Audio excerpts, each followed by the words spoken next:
Now, everyone thinks that China owns lithium. They don't. Australia mines half the world's lithium, Chile is second, and China is a distant third at just 18%. So, if those are the facts, why does every automaker on planet Earth still answer to Beijing? That's because mining was never the point. China refines 59% of the world's lithium, not mines, refines. And while we're at it, 73% of cobalt, 68% of nickel, 40% of copper, and 92% of rare earth processing all run through China too. Digging rock out of the ground is the easy part. Turning it into battery-grade chemical is the industry that matters, and that's the industry China built a wall around. On October 10th, 2025, China's Ministry of Commerce extended export controls to lithium-ion batteries themselves, plus cathode and anode active materials on national security grounds.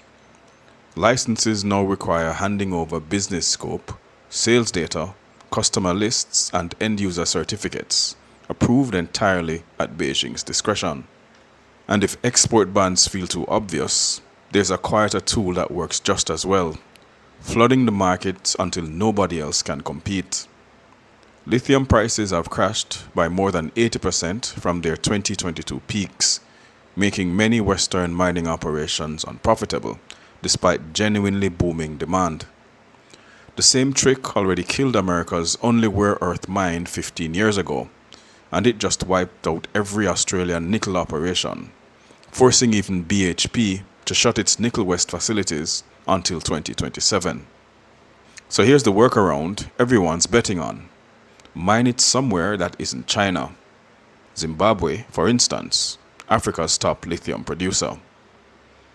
Except Chinese-backed financing poured nearly $57 billion into mining and processing critical minerals like lithium across 19 developing countries between 2000 and 2021. And three-quarters of it went straight into Chinese-owned ventures. Chinese firms have already put roughly $2 billion into Zimbabwe's lithium sector since 2021 and bought stakes in lithium processing plants in both Zimbabwe and Mali specifically. Zimbabwe exported just over 1 million tons of spodumene concentrate to China in 2025, about 15% of China's total lithium concentrate imports for the year. Zimbabwe knows that this is a bad trade. Raw rock out of the ground and all the value to someone else. So the government banned unprocessed concentrate exports outright, effective January 2027, to force local processing instead. Only one plant in the entire country is finished and exporting lithium sulfate. It's owned by Zhejiang Huayu Cobalt, a Chinese company. Everyone else is still under construction, and the Lithium Producers Association has now formally asked Harare for a 6-month extension because the plants won't be ready in time. So even in the one country that isn't China, the only company that actually finished the refinery is Chinese. Now flip to the other side of the map. The US trying to build its own domestic supply so it never needs anyone else. Nevada holds around 85% of America's known lithium reserves, and 3 major projects are racing to unlock it.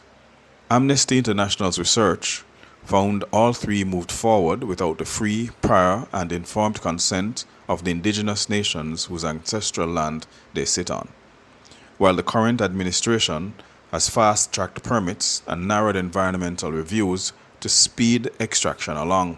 And here's the ceiling on all of it. US mining projects take an average of 29 years from discovery to first production. China doesn't have that problem. It just has the refineries. So, pick your poison.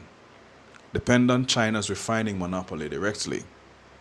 Depend on Zimbabwean supply chains, where Chinese capital already owns the only finished plant.